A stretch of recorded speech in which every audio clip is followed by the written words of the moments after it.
Hi students, I'm back again. Today we'll have a little change. So long we were dealing with geography. Today we'll shift to civics. So you can take your civics textbook. We'll take the first lesson. I hope you are ready with your textbook. So I will give the text on the screen also. You can see on your screen. That is mainly for those who are not having their textbook with them. So those who have textbook, they can look in their textbook as well, and you can underline some of the important sentences or phrases or words as such. So the first chapter is about the Indian Constitution. I'm quite sure you must have heard about our Constitution. The lower classes as well must have studied. Constitution simply means the law of the country. And I'm sure you must have read in your books, most of your books will have a page about the preamble of India. That is a part of our Indian Constitution, is taken out from the Indian Constitution, and that we can say it is a Magna Carta. The most important part of our Indian Constitution is that what we proclaim, that India is my country, and so on. So Constitution simply means the rule. So here the example is given about football game. So if we are going for playing football, we have to follow the rules. Football is to be played with leg, not with hands. Only the goalkeeper is allowed to use the hand for holding the ball. Anyone else, if they catch, it will be foul. And if the rules are not followed, people play with the hands, then we cannot call it football anymore. In the same way, every country has got its own rules, regulations, and what kind of government it should be, how the government should be, what are the things people can do, what are the things people are not allowed to do. All these things are mentioned in the Indian Constitution. So it was written in the beginning of our establishment as an independent country. When India got freedom from the British, the rules were written down. A constitution committee was formed and they wrote down the rules for the constitution. And Dr. Ambedkar, he was the main person who tried his level best, trying to make our Indian Constitution the best comparing to all the other countries. So we are really grateful to him for bringing such a beautiful, such a fantastic constitution for us, and we are really grateful. That makes our country something different. We call India as the largest democracy in the world. That is because of our constitution, the beautiful constitution. And the constitution says that India shall be a democratic country. India shall be a federal republic. That India will have different states, and the states will have their own assembly, and the central government will have representatives from all over the country. The MPs will be elected by the people. So all these are written down in the Constitution of India, and that is followed, and that is what makes our country something different. So these are the a few things that we are going to learn in this lesson, and let us study in detail about what is our constitution and so on. Just take the next page. Why does a country need a constitution? So we said we have a constitution, and every country has got constitution. Now let us ask, why does a country need a constitution? See, in 1934, the Indian National Congress was making a demand for a constituent assembly. 1934, India was under the rule of British, and India had no self-rule. It was forced upon us. Whatever British government decided, Indians were forced to follow it. That was the situation. So in 1934, Indian National Congress was began to make a demand for a constituent assembly where Indians also will be part of it. And during the Second World War, this assertion for an independent constituent assembly formed only of Indians gained momentum, and this was convened in December 1946. So a committee was formed and it was consisting only of Indian people, and you can see a photo there. It was a constituent assembly drafted a constitution for independent India. So Indians making a constitution draft, writing a memorandum and giving to make India into independent and free to shape their own destiny at last. After 150 years of British rule, so India was ruled by British for 150 years. Then after that, India was given freedom to make our own constitution, to make our own rule and so on. And you will read again more about this Constituent Assembly in the coming chapter as well. Now let us move here. Today, most of the countries in the world have a constitution. While all democratic countries are likely to have a constitution.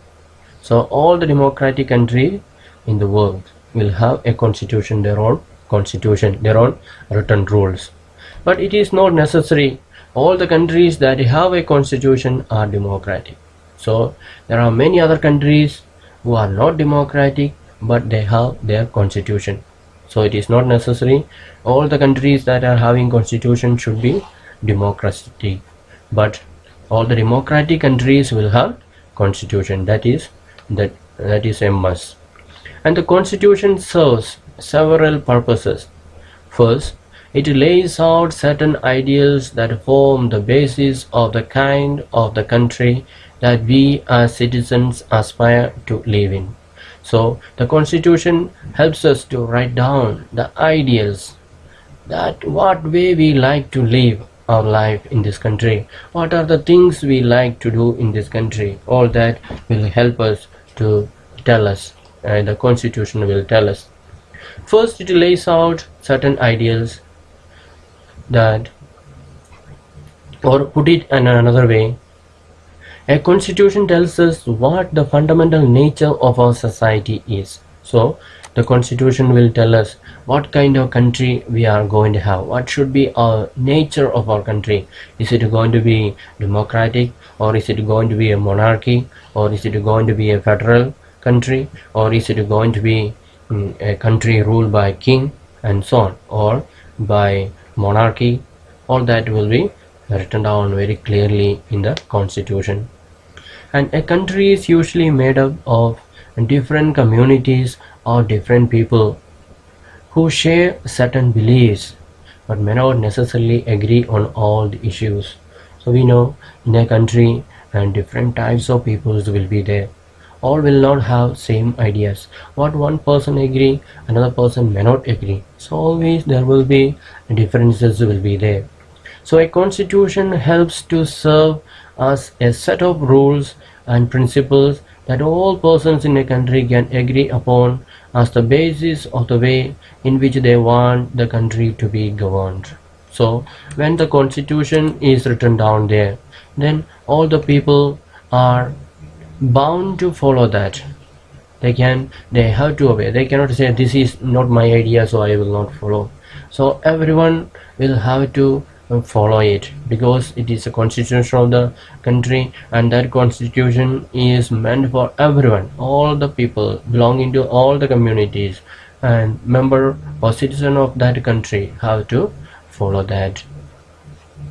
And this includes not only the type of government but also an agreement on certain ideals that they all believe the country should uphold.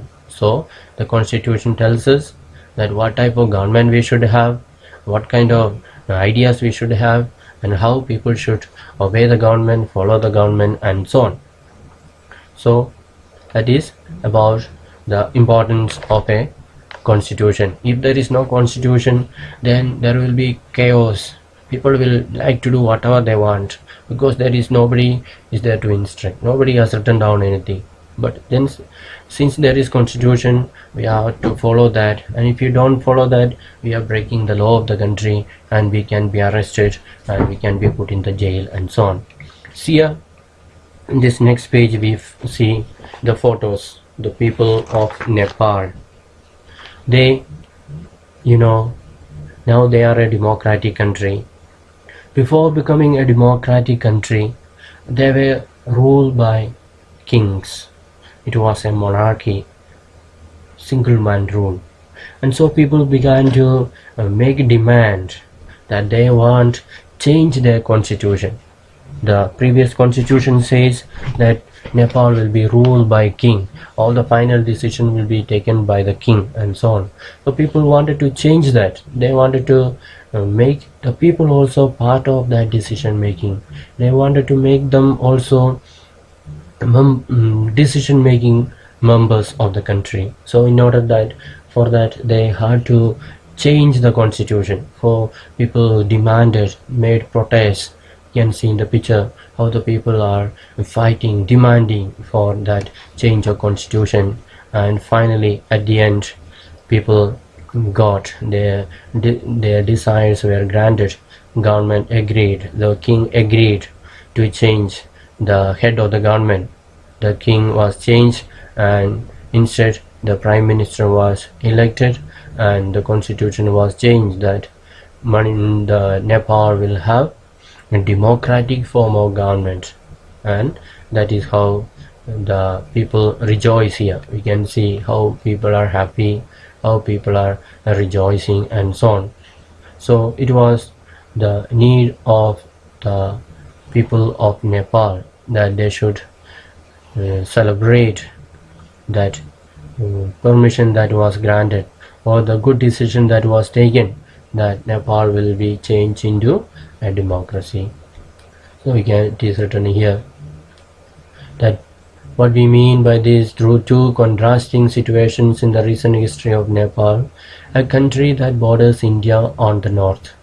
Until recently, Nepal was a monarchy, and the previous constitution of Nepal, which had been adopted in 1990, reflected the fact that the final authority rested with the king. Monarchy means the king will be the final decision maker. And the people movement in Nepal fought for several decades to establish democracy, and in 2006 they finally succeeded in putting an end to the powers of the king. So after struggling for so many years, they finally got that success in 2006. You can underline in which year Nepal became a democratic country, that is 2006. And the people had to write a new constitution to establish Nepal as a democracy. So they had to change their constitution. Before it was supporting the rule of a king. Now the rule of the king is ended and people become the rulers, and so they had to change that constitution as well. And the reason that they did not want to continue with the previous constitution is because it did not reflect the ideals of the country that they want Nepal to be and that they have fought for. So people realize that they need a different type of government, and so they had to change their constitution and become a democratic country, members of a democratic country. And as in the game of football, in which a change in the constitutive rules will change the game altogether. So as I said in the beginning, if we allow the people to play football with the hand, then the structure of the game itself will be changing. We cannot call it anymore a football game. The same way, Nepal, by moving from a monarchy to a democratic government needs to change all its constitutive rules in order to usher into a new society. Usher means enter inside. So they're completely changing from a different form of government to another form of government. So from a kingly rule to the democracy ruled by the people, and so they had to completely change their constitution and completely change and write a completely new constitution they had to write. That is what they were doing, and that is why the people of Nepal adopted new constitution for the country in 2015. So by 2015 they completed writing down the constitution. So remember, they got their change of constitution or change of government in 2006, but the constitution was finished in 2015. So they took so many years, nearly 10 years they took in order to write down the constitution, because it cannot be written down within one day or 1 month or 1 year. They have to study everything, they have to see the feelings of all the people, aspirations of all the people, and they have to see by how they have to deal with the countries, other countries of the world, how they what kind of relationship they should have with other countries, what are the privileges they should be provided for the people of the country, and so all that has to be studied nicely, and so they had to enter into all that. That's why the government took so many years in order to write down this proper constitution. And now we know our neighboring country Nepal has become a democratic country, and we are glad that our neighboring country also has become a democratic country. Now take to the next page. We can see the constitution plays a crucial role in laying out certain important guidelines that govern decision making within these societies. So the constitution is playing a very important role in laying out certain important guidelines, because the constitution will tell us what is allowed and what is not allowed, what is possible and what is not possible. It will be directed and explained by the constitution. Then in a democracy we choose our leaders so that they can exercise power responsibly on our behalf. So in a democracy we elect our own representative. That's why it is a democracy, is a rule by the people.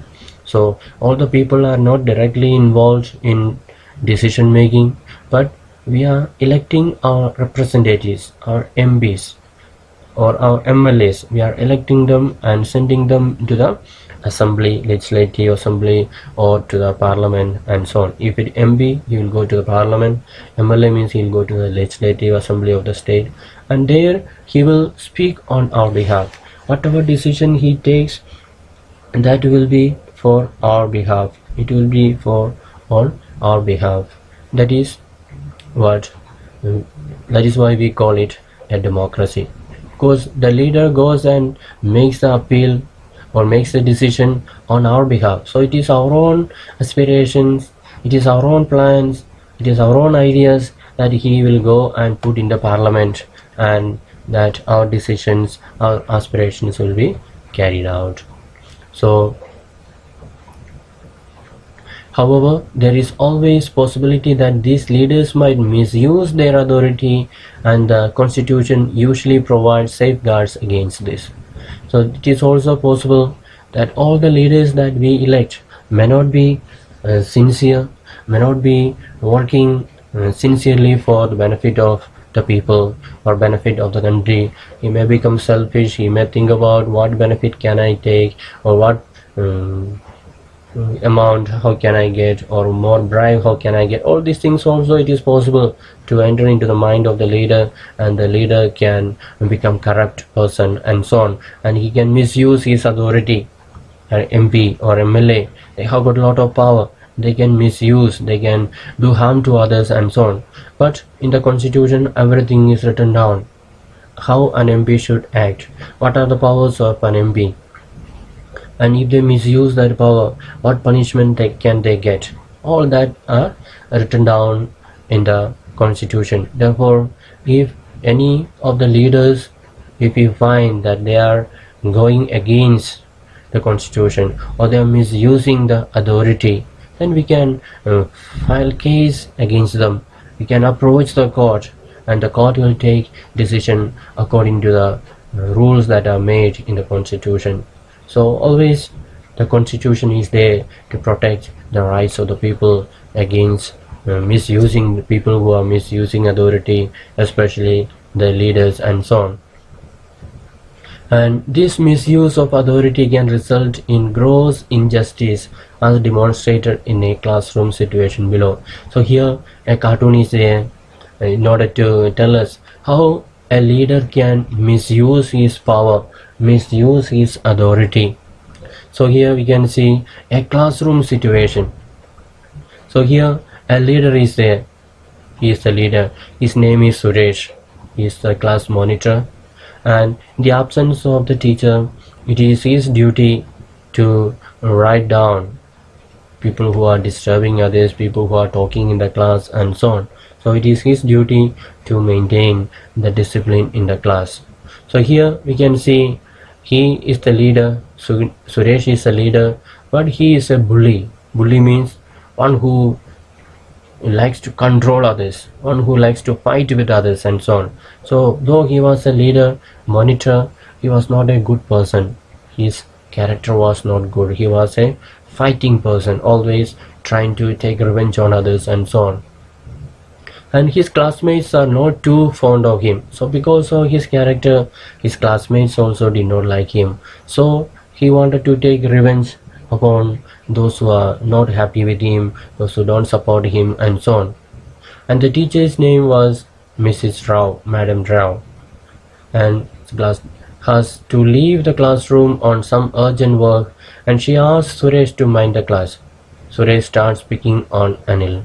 So Madam went out from the class because of some emergency work, and she told Suresh, the leader, to see the discipline of the class, maintain the discipline of the class.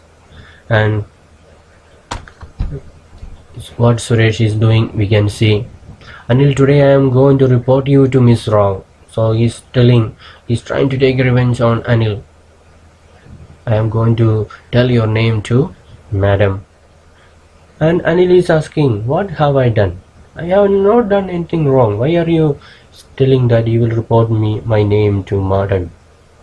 And when Madam Rao came back, Suresh is telling, Ma'am, while you were away, Anil kept talking loudly and disturbing the class. He would not listen to me. So he is telling lie to the teacher that Anil was disturbing the class, talking loudly and so on. So actually Anil did not do anything, but he is misusing his authority. Since he is the monitor of the class, he has got that power to control others, and he is misusing, we can say, that power to tell lies about others, to take revenge on others and make them get punishment. That is what he is doing. And then Madam listened to him, and she is telling to Anil, you have to stay back after the school and write 100 times. I will not disobey the class monitor. So that was the punishment given to Anil. Actually Anil had not done anything, but because of the power that is there in the class monitor, the Madam, the teacher, believed him and took action on Anil. So that is how our leaders also can misuse their power, can show their arrogance. If you speak against them, sometimes they can take action against us, they can make false accusations us, they can file case against us falsely and so on. So because they have power, police and everybody will believe them, and we may be getting punishment. But The constitution tells us very clearly that everyone has got that power to defend. So if we are accused wrongly, then we can go to the court, we can file a case, and there will be inquiry, and we will be given chance to prove our innocence and so on. So that is a advantage of living in a democratic country. We have freedom, we can exercise our freedom and so on. So in a democratic societies, the constitution often lays down rules that guard against this misuse of authority by our political leaders. In the case of the Indian constitution, about which you will read more later in this chapter, many of these laws are contained in the section on fundamental rights. So in the Constitution of India, there is a section, or there is a chapter called fundamental rights, that is the fundamental or the basic rights of the people, the citizens. So that is the guarantee that is given to every citizen, that they will have certain rights, important rights will be given to them, and if those rights are violated, they have every right to fight for their rights. They can go to the court and demand for their rights, and it will be given to them. And do you recall the chapter on a Dalit writer, Om Prakash Valmiki's experience in the school from your class 7 notebook? So last year you studied about a writer. His name was Om Prakash Valmiki. He was belonging to a Dalit community, that means low caste. So he had to face a lot of problems and so on, because he belonged to a low caste. And in that chapter we talked about the discrimination Om Prakash faced because he was a Dalit. So others were discriminating him, others were putting down him, saying that you belong to Dalit community, you belong to low caste and so on. So other people who belong to higher caste, they did not like him, they did not try to give his rights, they tried to put him down and so on. And you read about how the Indian constitution guarantees the right to equality to all persons, and says that no citizen can be discriminated against on grounds of religion, race, caste, gender and place of birth. So it is very clearly written in our constitution that every person in this country, every citizen of this country, he cannot be discriminated, cannot make differences, cannot make separation, whether he belongs to any religion. We should have equal right. Whether we belong to any race, Latin race or Dravidian race or Mongolian race or whatever race we belong, we should have equal right. Or whatever caste you belong to, whether it is high caste or low caste or middle caste, whatever caste you belong to, you will have equal rights. The same way gender, whether you are male or female, you will have equal right. And the place of birth, whether you are born in Delhi or whether you are born in Arunachal, wherever you are born in this place, in this country, you all will have equal right. So that is all very clearly mentioned, clearly written down in the Constitution of India, so that every citizen of this country can experience and enjoy equal right, equal facilities in this country. That is a beauty of our Indian Constitution, that it guarantees us all these things. So the right to equality is one of the fundamental rights guaranteed by the Indian Constitution. So there are 7 fundamental rights are there, and we will study it later, and this is one, that right to equality. So right to equality, every person will be equal before the law, and he will have equal facilities, he will have equal positions, everything. Nobody will say you belong to that religion or you belong to that caste, so you will not be given. That kind of distinction will not be there. So everyone will be given equal right. So a few questions are given there about that cartoon. You can see how I'll just read it out. In what way is the class monitor misusing his power? So he wanted to take revenge on others, so he was misusing by telling lies about other persons. And in which of the following situation is a minister misusing his power? So in the case of a minister C, refuses to sanction a project of his ministry for sound technical reason. So he is refusing to give permission to a project of his ministry for sound technical reason. There is enough reason, so he is refusing. And threatens to send his security staff to rough up his neighbor. So minister says he is not happy with his neighbor, so he says, I will send the security and I will beat you up. Then calls up the police station asking them not to register a complaint that is likely to be filed against his relative. So then he is using his power, is he misusing his power, informing or putting force on the police, telling them not to make any complaint about his relative. So in the first case it is genuine, he has realized that it is not nice to give permission to this project because there is technical reason. But in the second case and the third case, he is misusing it because he is misusing his official power to save his side or to save his relatives and so on. That is not allowed, because every citizen in this country is supposed to be equal and they have equal rights. That is about this lesson. So we shall wind up today's class and we'll continue again tomorrow. I hope you are following it. So it is very simple. It is speaking about the Indian Constitution, and it is because of this Constitution that we enjoy equality in our country, we experience protection in our country, we experience several privileges in our country. Whether whatever tribe we belong, community we belong, we are all equal as one citizen, as same citizen or with the same status. We are all experiencing and enjoying the equal status in our country. So thank you for listening to me and have a nice day. See you again tomorrow.